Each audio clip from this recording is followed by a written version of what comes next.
नमस्कार, मैं उमाशंकर सिंह आज अपना महापर्व छठ के माध्यम से मैं यह बताऊंगा कि किस तरह से छठ के माध्यम से हम बिहारवासी पूरे भारत को अपने में समाहित करते हैं। यह सत्य ही कहा गया है कि अपना भारत व्रतों, पर्वों, परंपराओं और रीति रिवाजों का ही देश है। यहाँ शायद ही ऐसा कोई महीना बीतता है जिसमें कोई व्रत या पर्व ना पड़ता हो। हमारे पर्वों में सबसे अलग बात यह होती है कि इन सब में हमारा उत्साह किसी न किसी आस्था से प्रेरित होता है। दूसरे राज्यों की तरह बिहार में भी तेजी से बढ़ रहे बाजारी और शहरीकरण के बावजूद यहाँ के लोग अपनी संस्कृति को अक्षुण्ण बनाए हुए हैं। तभी तो यहाँ सूर्योपासना के महापर्व छठ के साथ ही विभिन्न लोक संस्कृति और लोक पर्व का अपनी धारा में बसाए बिहार में लोक पर्व छठ की भी तैयारी शुरू हो गई है। आज मैं आपको बताऊंगा कि कैसे हमारा महापर्व छठ अपने पूरे देश को अपने में समाहित करता है। आज हमारा छठ महापर्व देश को कश्मीर से लेकर कन्याकुमारी तक जोड़ता है। इसमें ना सिर्फ भगवान भास्कर की पूजा होती है बल्कि इससे अनेकता में एकता का भी संदेश जाता है। हमारा छठ महापर्व मुख्य रूप से बिहार और पूर्वी उत्तर प्रदेश में ही मनाया जाता था, लेकिन अब देश के विभिन्न कोनों में मनाया जाने लगा है। इसमें इस्तेमाल होने वाले सामान न सिर्फ बिहार या झारखंड बल्कि देश के विभिन्न कोनों से मंगाए जाते हैं। वहीं देश के उत्तरी क्षेत्र यानी कश्मीर के सेब से लेकर दक्षिण के तमिलनाडु के नारियल का भी उपयोग इस महापर्व में होता है।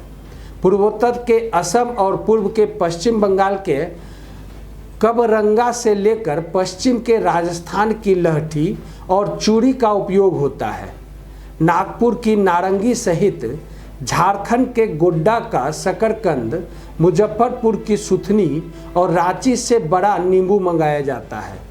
हाजीपुर और भागलपुर का केला प्रसाद में तो उपयोग होता ही है। दौरा या डलिया झारखंड से आती है। छोटे बैर इलाहाबाद से तो मिर्ज़ापुर और अन्य जगहों से लाई जाती है। हमारे इस पर्व में बर्तनों का काफ़ी महत्व है। इसमें पीतल, लोहा और स्टील के कई तरह के बर्तन का उपयोग होता है। कई लोग पीतल के सूप और पीतल की ही थाली, गिलास सहित अन्य बर्तन भी रखते हैं। ये बर्तन उत्तर प्रदेश के मुरादाबाद, वाराणसी, मिर्ज़ापुर आदि जगहों से में बनाए जाते हैं। वही व्रत में सूती साड़ियाँ पसंद की जाती है जो पश्चिम बंगाल और गुजरात से मंगाई जाती है।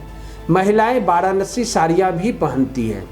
व्रती राजस्थान की लहठी या चूड़ियाँ भी पहनती है जो राजस्थान के होते हैं।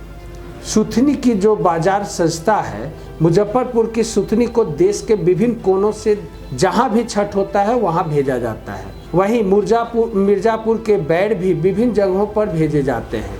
देश के विभिन्न प्रदेशों को जोड़ने वाला यह महापर्व सबसे अलग है। भागलपुर में कई मुसलमान परिवार हैं जो छठ के बद्धी यानी माला बनाते हैं। ये बद्धी आसपास नहीं बल्कि कई प्रदेशों में जाता है। यहाँ के मुस्लिम परिवारों को इस पर्व का इंतजार रहता है। ये धार्मिक एकता को भी हमारा दर्शाता है। परंपरा और सामाजिकता, अध्यात्म और लोक आस्था छठ महापर्व की यही रूप है जो हम सदियों से देखते आए हैं। दरअसल छठ पूजा के दौरान सामाजिक परंपरा की महत्ता इतनी व्यापक है कि इसके कामकाज निर्धारित होते ही हुए भी किसी धार्मिक कर्मकांड की जरूरत ही नहीं रह जाती है। जैसे डूबते सूरज की आराधना, बेटियों के लिए पर्व, बाजार नहीं होता। सामाजिक चेतना का पर्व तो ये माना ही जाता है। जो लोग छठ पूजा करते हैं नदी या तालाब के घाट पर उनसे मांग कर प्रसाद खाने की परंपरा भी छठ को ही अनोखा बनाती है। गांवों में कहा भी जाता है कि छठ का प्रसाद मांगकर ही खाना चाहिए। यानी छठ का व्रत कोई भी करे, घाट पर आने वाला हर व्यक्ति आस्था से जुड़ा होता है। इसलिए व्रती भी प्रसाद मांगने वालों को खुशी खुशी भगवान भूषण यानी भास्कर पर चढ़ाया गया प्रसाद देती है। लेकिन इससे पहले छठ पूजा की शुरुआत होने के समय से ही देखें तो गली मोहल्लों में अगर एक व्यक्ति के यहाँ भी छठ हो रहा है तो उसके आसपास के सभी लोग इस पूजा से अनायास ही जुड़ जाते हैं। घाटों पर मल्लाह या स्वयंसेवक अपने आप जुटते हैं।